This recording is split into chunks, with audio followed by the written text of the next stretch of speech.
সুন্দর ওয়েদার, কীর্তন খোলার মৃদু বাতাস, নদীর কলরব, চা হাতে এক মুঠো প্রশান্তি, নীল আকাশের নিচে একান্ত সময় কাটানো, আর সাথে প্লেটে রাখা মজার খাবার। এই সব কিছুর বেস্ট কম্বিনেশন কোথায় পাবেন চলেন আজকে বলি। ওই দিন খুব ইচ্ছে করছিল একটু গ্রাম্য পরিবেশে একটা লং ড্রাইভ দেই। এখন বরিশালে আমার লং ড্রাইভের পার্টনার একজনই আমার ভাই। তো যেই ভাবনা সেই কাজ, ওকে বললাম, ও বাইক নিল, আমরা ছুটে গেলাম। খুব বেশি ঘুরপাক খেয়ে পৌঁছে গেলাম কালিজিরা ব্রিজের নিচে অবস্থিত মুননাইট ক্যাফেতে। আমার গ্রামের পরিবেশ দেখতে ইচ্ছে করছিল, তাই আমি খুবই ঘুর ঘুর করতে করতে গিয়েছি চৌমাথা থেকে অলি গলি দিয়ে। কিন্তু এই ক্যাফের সব থেকে সহজ অ্যাড্রেস হচ্ছে কালিজিরা ব্রিজের ঠিক নিচে নামলেই হাতের বাদিকে একটা গলি গেছে, দেন সোজা গেলে হাতের বাদিকে আরেকটা গলি দিছে, ওখান থেকে একদম সোজাই চলে যেতে পারবেন মুননাইট ক্যাফেতে। কালিজিরা ব্রিজের নিচে নামলে যে কোনো রিক্সা বা অটোওয়ালাকে জিজ্ঞাসা করলেই বলে দিবে মুননাইট ক্যাফে কোনটা। এত সুন্দর পরিবেশ দেখে আমি তো পুরাই মুগ্ধ।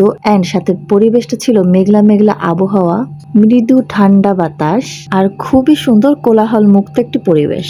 এই ক্যাফেটার মনে হলো রাতের সৌন্দর্য একরকম, দিনের সৌন্দর্য আর এক রকম। মোটামুটি খুব ভালো ভিড় হয়, ভিড় হওয়া সত্ত্বেও জায়গাটাতে দমবন্ধ হয়ে আসে এমন একদমই ফিল হয় না। মুননাইট ক্যাফের যদি অ্যাড্রেসের প্রবলেম হয়, ওদের ফেসবুক পেজ আছে, আমি লিংক কমেন্ট বক্সে দিয়ে দিব। তাদের পেজে নক দিলে বা কল করলে আপনারা সঠিক অ্যাড্রেসটা জেনে নিতে পারবেন। এখন যেমন ওয়েদার চলছে, জাস্ট ভাবেন, নদীর শান্ত পরিবেশ, হালকা হালকা বৃষ্টি অ্যান্ড সাথে গরম গরম এক কাপ চা, বেশ কেমন মজা হয়। একান্ত সময় তো অনেক মজারই, কিন্তু সাথে যদি আড্ডা দেওয়ার মতো বেস্ট পার্সন হয় তাহলে তো কোনো কথাই নেই। চলুন সুন্দর পরিবেশের সাথে খাবারটা কত মজার এটাও জেনে নেই। সব থেকে মজার বিষয় যেটা লাগছে সেটা হচ্ছে গিয়ে এখানে খাবারের দাম জায়গার তুলনায় এত রিজনেবল লাগছে। এদের মেনু কার্ড আমি দিয়ে দিয়েছি, পেজেও পেয়ে যাবেন। ওই দিন আমার একদমই ক্ষুধা ছিল না, কিন্তু তাও কেন যেন মনে হলো এরকম পরিবেশে কিছু একটা না খেলেই নয়। শুরুতে যদিও আমি চা খেয়ে নিয়েছি, তো পরে আমি অর্ডার দিয়েছিলাম ব্যাং ব্যাং চিকেন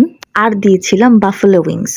খাবার হাতে পেতেও কিন্তু বেশি একটা সময় লাগেনি, আর বেশি সময় লাগলেও কোনো ব্যাপার না, কারণ ওখানে সময় কাটাতে এমনিই ভালো লাগছিল। খাবারের দাম অনুযায়ী কোয়ান্টিটি অ্যান্ড লুক আমার কাছে বেশ ভালো লাগছে। তো শুরুতেই বলি ব্যাং ব্যাং চিকেন। ব্যাং ব্যাং চিকেনের টেস্টটা ভালো, কিন্তু আমি বলবো এখানে সুইটনেসের পরিমাণটা আরেকটু যদি কমিয়ে একটু স্পাইসি করা যায়, খেতে এটা বেশ ভালো লাগবে। আদারওয়াইজ টেস্ট ভালো ছিল। এরপর বলি বাফেলো উইংস।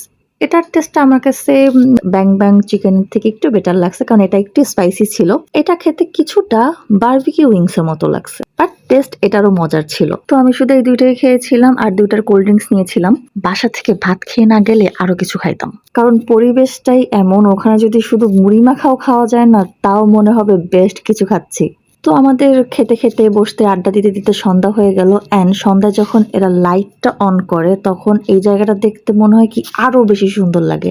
ওই যে বললাম বিকেলের সৌন্দর্য একরকম, আর সন্ধ্যা হলে সন্ধ্যার ভিউ, রাতের ভিউ অন্যরকম সুন্দর। অ্যান্ড এখন যেরকম ওয়েদার চলছে, সন্ধ্যার পরে এমন সুন্দর ওয়েদার, ঠান্ডা বাতাস আসে, মনটাই ভালো হয়ে যায়। আমার বাসায় আসা তা না থাকলে আমি হয়তো ওখানে আরো কিছুক্ষণ স্টে করতাম।